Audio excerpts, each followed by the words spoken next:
They vanished on Halloween night. 4 teenagers, 2 brothers and 2 girls from neighboring houses, residents of the small Virginia town of Blackton. They were last seen around midnight, walking away from the crowded streets of the Halloween fair, where children begged for candy, adults drank cider, and music crackled from portable radios. After that moment, none of them were ever seen again. Officially, their names were Thomas Bridger, 17, Daniel Bridger, 15, Emily Clark, 16, Hannah Lawson, 16. Their disappearance became the first major case in Blackton's history. Until 1970, the town had seen no murders, no serious crimes. It was an old Virginian settlement, narrow streets, wooden porches, white churches, and the smell of burning leaves every autumn. It began around 10 p.m. on October 31st. Witnesses said they saw the 4 heading toward the old road leading out of town, the one that cut through a place known as Rabbit Hollow. According to local talk, an old farmhouse once stood there, burned down in 1949. The area was avoided. People said, things don't grow right there. Hunters kept away. Children dared each other to go, but never did. The first calls to the sheriff came the next morning. Parents hadn't worried overnight, assuming their kids had stayed at a friend's house or fallen asleep after the party. But by sunrise, panic had settled over the Bridger, Clark, and Lawson homes. The officer on duty that night later recalled, "When we got there, I knew right away this wasn't kids running off. Their jackets were still at home. Their money, too. On the kitchen table, paper bags full of candy. It looked like they'd only meant to step outside for a few minutes." By noon on November 1st, 2 patrol cars and a group of volunteers were searching the area around Rabbit Hollow. They found the remains of a campfire by the roadside and a torn scrap of cloth, rough, dark, maybe from a coat. Stranger still were the marks in the dirt nearby, deep footprints, like someone had been standing there, watching. Then came the first witness statement. Arthur Nails, an elderly man who lived alone at the edge of town, said he'd heard laughter around midnight, teenagers' laughter, followed by barking dogs and a dull metallic sound, like a drum rolling. He looked out his window and saw what he described as a man in a long robe and a mask. "I thought it was a prank." The mask looked like a rabbit, white, with long ears. But when he turned his head, I knew it wasn't a joke. The moonlight hit his face and his eyes. They were black, like holes. The police didn't take his statement seriously. Nails was known for his health problems and for complaining about noises in the night. But within 24 hours, more people said the same thing. Teenagers reported that before Halloween, Thomas and Daniel had been bragging about finding a house with drawings in the woods and that they'd planned to show it to the girls that night. The Blackton Herald newspaper, dated November 2nd, 1970, read, "Police continue the search for 4 missing teens. Campfire remains and burned fabric found near Rabbit Hollow. Locals report sightings of a masked figure. Authorities urge citizens to remain calm." That day, Blackton turned silent.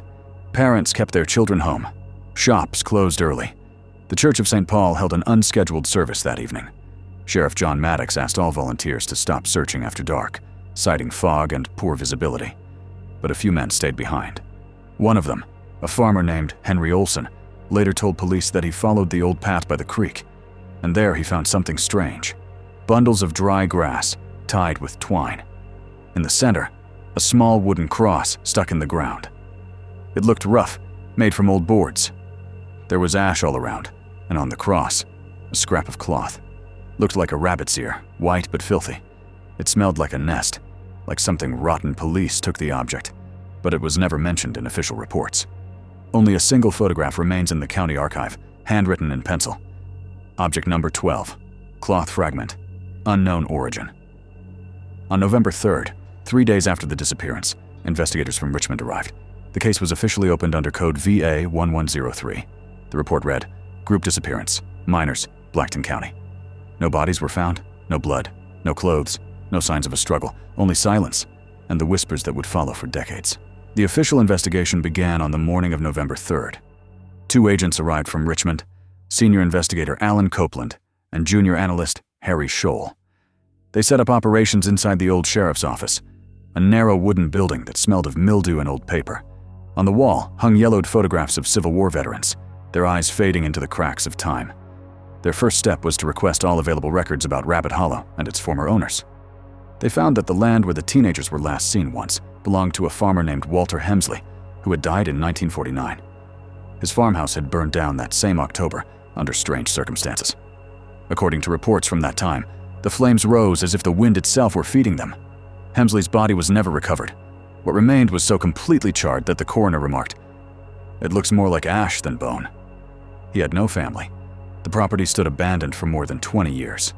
Local kids dared each other to go there, but none stayed long. In a police file from 1952, 3 schoolchildren had once claimed to see a man in a white mask with rabbit ears near the ruins. The story had been dismissed as childish fantasy. Copeland and Scholl unearthed that forgotten report. It had been filed away in a drawer marked irrelevant. When they showed it to Sheriff Maddox, he only shrugged. Half the town talks about the Rabbit Man. Nobody knows who he is. Could be a drifter. Could be a story folks tell to scare their kids. Meanwhile, search teams combed the woods along the creek. On the 3rd day, they found something that would later divide investigators. An old metal box, half buried in moss. Inside were 5 photographs, darkened with age. 3 showed the old farmhouse, burned timbers, chickens, a man in overalls. The 4th was blurred, taken at night, but when enlarged, it revealed the faint outline of a figure wearing a mask. The 5th was completely blank, a gray smear scratched with lines. On the back of one photograph, in faded ink, someone had written, "Hollow, 1949. He comes when the harvest ends." The Blackton Herald dated November 5th reported, "Search continues for 4 missing teens. Strange objects found near the site of the old farm. Authorities refuse to comment, though witnesses claim the area has been cordoned off." That same night, the sheriff's office received a phone call. A woman identified herself as Mrs. Allison Trent, a widow who lived near the cemetery. Her voice was trembling, breaking between sobs. "I don't know if you'll believe me, but I saw them, all 4 of them. They were walking down the road, and behind them, someone tall, in a mask. He moved slowly, like he knew no one would dare to come close." Police checked the area but found nothing. Still, Agent Copeland noted in his report, "Call recorded at 23:47. Female, hysterical. Possible hallucination, but consistent with the direction of last known movement." On the night of November 4th, a storm swept through the region. Search efforts were suspended. Copeland and Scholl stayed at the station to review evidence. During that time, Sheriff Maddox reported strange interference on the tape recorder used for witness interviews, faint static, distorted breathing sounds, and a voice that seemed to whisper just beneath the noise. Copeland, ever pragmatic, dismissed it. "Old machine. Thunderstorm interference. Nothing else." But later, while replaying the tapes, he noticed it again. Between witness statements and the creak of a chair, a low, indistinct murmur, repeated 3 times on different reels. Agent Scholl wrote one word in pencil on the transcript. It's saying hollow. On November 5th, volunteers discovered another clue deep in the forest, near what locals claimed had once been the path to the Hemsley farm. There, between the roots of an oak tree, they uncovered a small wooden crate. Inside were a pair of burned children's shoes, 3 eyeless doll heads, and a note so damp and decayed it was barely legible. It read, "Don't let him wear the mask." That evidence was classified immediately. No mention appears in the official record. No evidence tag, no photograph. Only decades later, when Copeland's personal papers surfaced, did researchers learn that he had kept the note. On the back, he had written a private comment, possibly a warning. But who did they mean by him? Hemsley or someone else? That same evening, a heavy rain began to fall. The power went out across much of Blackton, and at exactly midnight, several residents reported a dim, pulsing light on the horizon, somewhere deep within Rabbit Hollow, like a single lamp flickering behind a filthy window. On November 6th, strange events began in the town. Several adult residents reported sudden disappearances, first cats and dogs, then brief lapses in memory among neighbors. And by evening, a man named Henry Miller, a neighbor of the Trents, did not return home from work. The police attributed these incidents to hysteria, but one fact could not be ignored. Everyone who disappeared, or who had seen the strange lights, mentioned the same rabbit mask. Descriptions were consistent down to the smallest detail: dirty, white, long-eared, with eyes black as void. An audio recording of a witness interview survived in the sheriff's archive. A teenager named James Carter claimed to have seen Thomas and Daniel Bridger speaking with the masked man near an old campfire. His voice trembled. He was whispering something in a strange language. I didn't understand the words, but he kept repeating, "Hollow, hollow." Agent Copeland analyzed the recording and noted in his report, "The background is clean, no interference. The whisper is deliberate, patterned almost like an incantation. Meanwhile, the town began receiving anonymous letters. One, dated November 7th, was addressed to Sheriff Maddox. Written in nearly washed-out ink, it read, "He will return on Halloween night. Do not look for them. They are already with him." The next day, Copeland and Scholl examined old diaries found in the basement of St. Paul's abandoned church.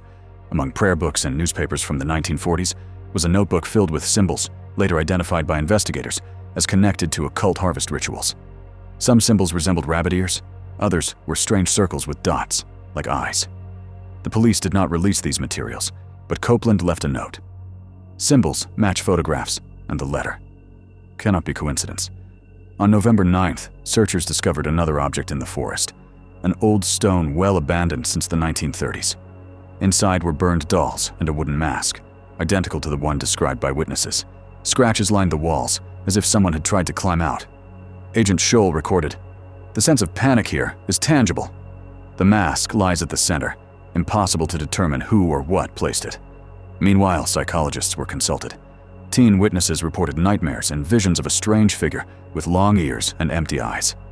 One specialist described it as collective hysteria, intensified by fear and the legends of Rabbit Hollow. Yet one fact defied logic. All missing teens and adults vanished exactly after midnight on Halloween night. No one saw bodies. No signs of struggle were found. On November 11th, the Blackton Herald ran a report. Mysterious disappearances continue. No explanation exists for why adults vanish, while teenagers do not return. Local families keep doors locked. The forest, once a place for strolls, has become a ground of fear and rumor. That same day, Sheriff Maddox reported that a glow had been seen again along the road to Rabbit Hollow. Witnesses said a figure in a mask stood motionless among the trees. "He didn't move, but his presence was so strong that adults could not pass by," the sheriff wrote. Copeland noted that in archived records, no disappearance had ever occurred at this location outside of Halloween. Tension in Blackton grew by the day. Residents feared even to look out their windows. Almost all volunteers involved in searches refused to return to the woods after dark. Some reported hearing the whisper of the rabbit, repeating the word hollow from the shadows. On November 13th, the disappearances in Blackton took a new turn. 3 adult men, previously involved in the search for the teenagers, did not return from a walk along the forest trail. Their vehicles were found abandoned at the edge of the woods. On the driver's seats lay their notebooks, all open to the same page, covered with crooked circles and long lines, resembling ears. No signs of struggle or violence were present, Agent Copeland noted in his report. All 3 vehicles were left with no indication of distress. Belongings neatly arranged. This resembles a warning. At the same time, new anonymous letters began arriving at the sheriff's office, written in a childlike hand, but with an unusually confident script for adults. One read, "He is patient. He waits in the hollow. They are safe with him." The letters repeated phrases already found in diaries and previous discoveries. Symbols recurred, crooked lines, circles, dots, often resembling eyes or a rabbit mask. Volunteer reports mentioned unexplained sounds. One man, George Miller, claimed he heard the teens' screams, but they seemed to come from the earth itself. As he approached, he heard a faint whisper. "Hollow. Hollow. Don't follow." On the morning of November 14th, Copeland and Scholl discovered an old diary hidden beneath a stone near the abandoned well. The diary contained entries from 1947, when the Hemsley farm was still standing.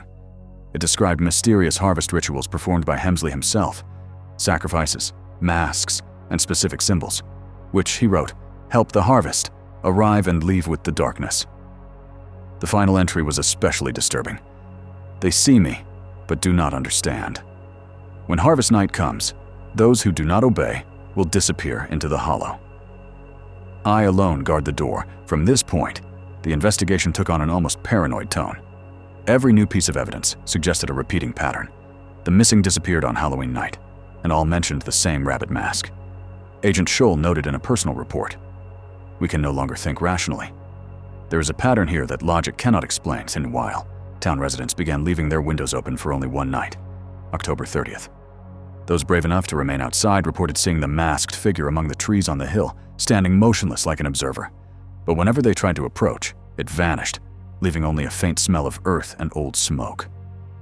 The climax of tension came on October 31st. Despite rain and cold wind, 3 surviving teenagers, witnesses who had not vanished the previous year, told police they saw the rabbit-masked figure among the trees near the hill. One of them, Robert Clark, said, "He stood there, looking straight at us. I felt that if we stepped closer, he would move, or we would vanish. I don't know who he is. But I know one thing. He's not a man, not like anyone we've ever seen." That night marked the beginning of a drawn-out series of disappearances, which would forever make Blackton a town of fear. The night of October 31st, 1970, in Blackton was unusually cold. Wind swept yellow leaves from the trees, the rustling sounding almost like whispers.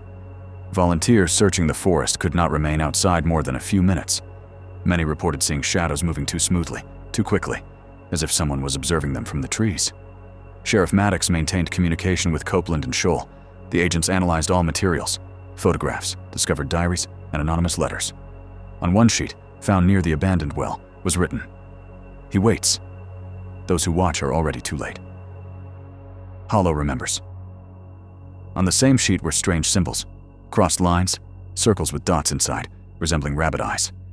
Copeland noted that these symbols recurred in all discovered objects: photographs, letters, and Hemsley's diaries.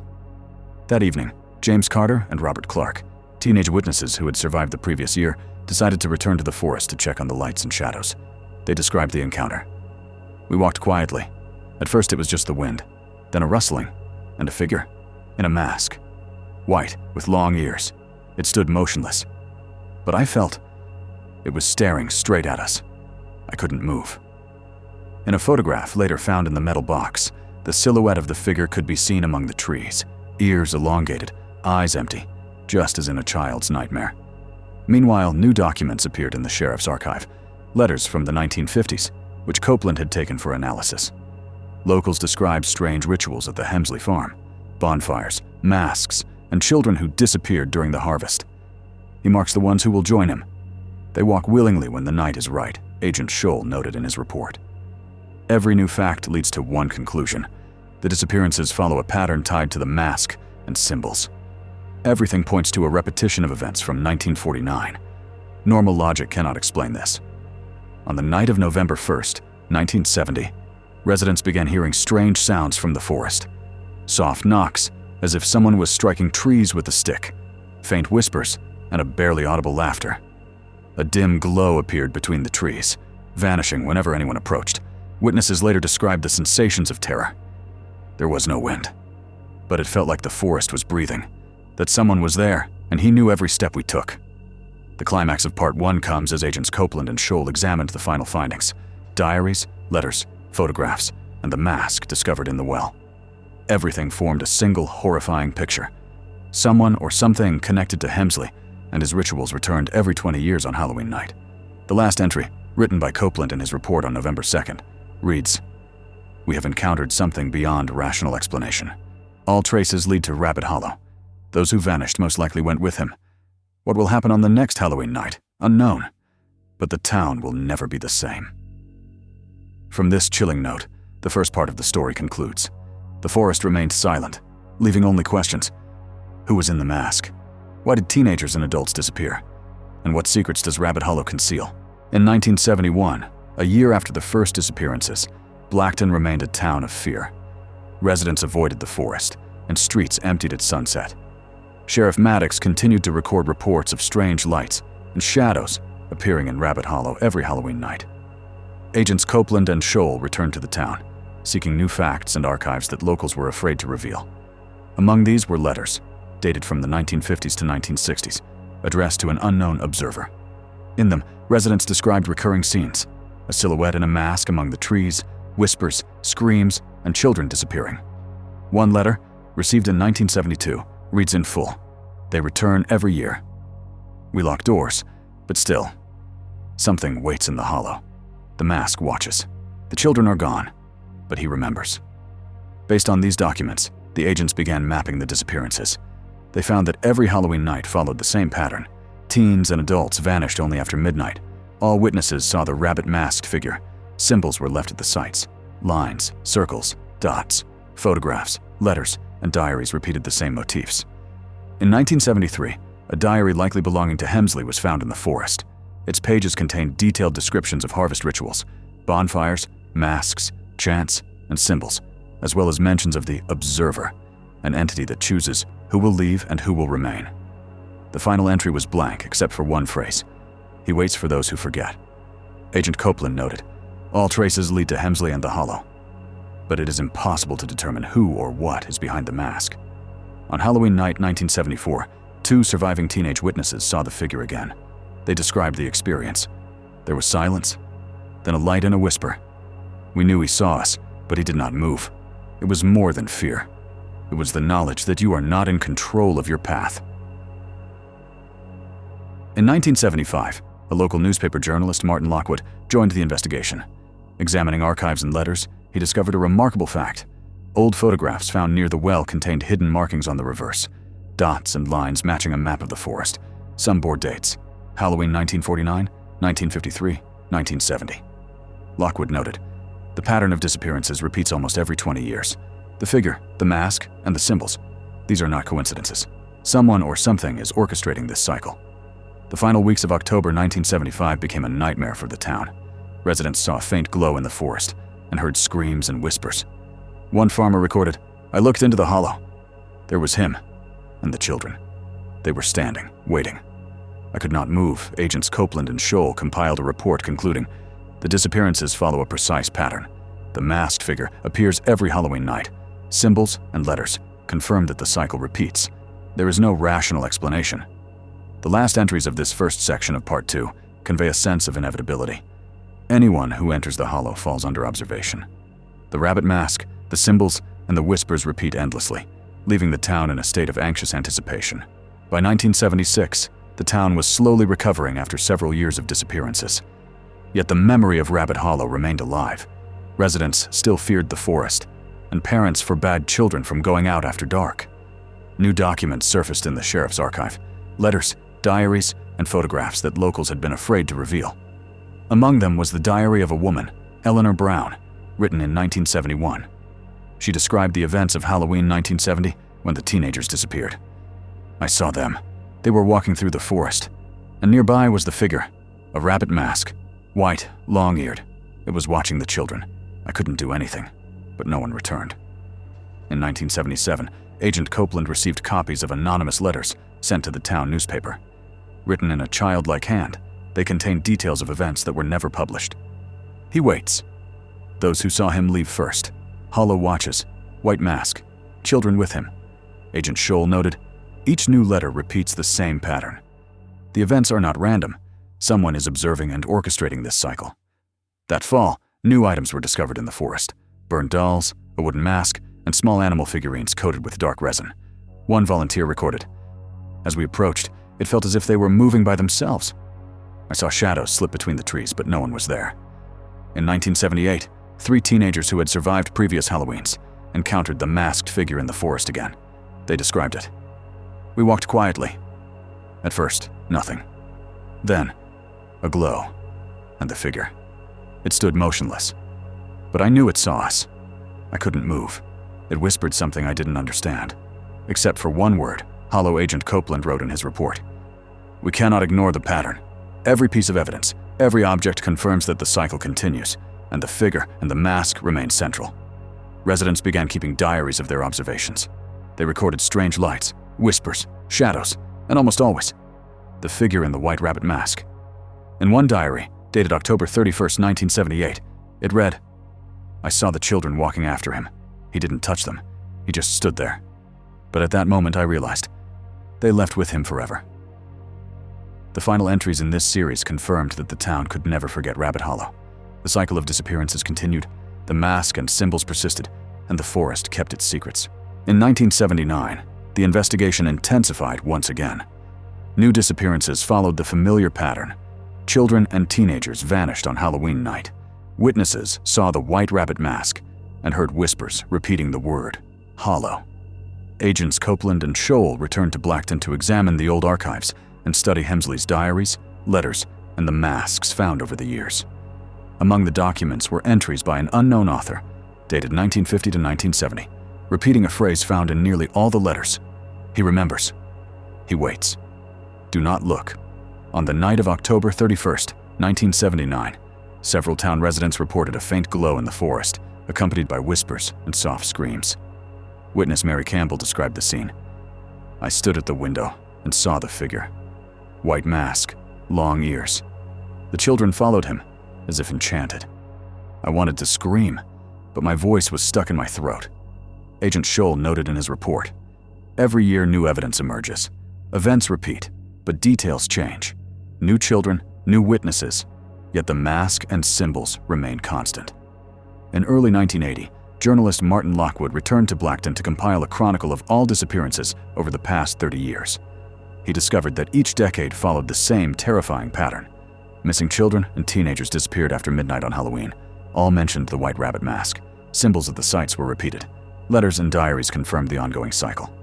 Lockwood concluded, "There is a force or entity controlling this cycle.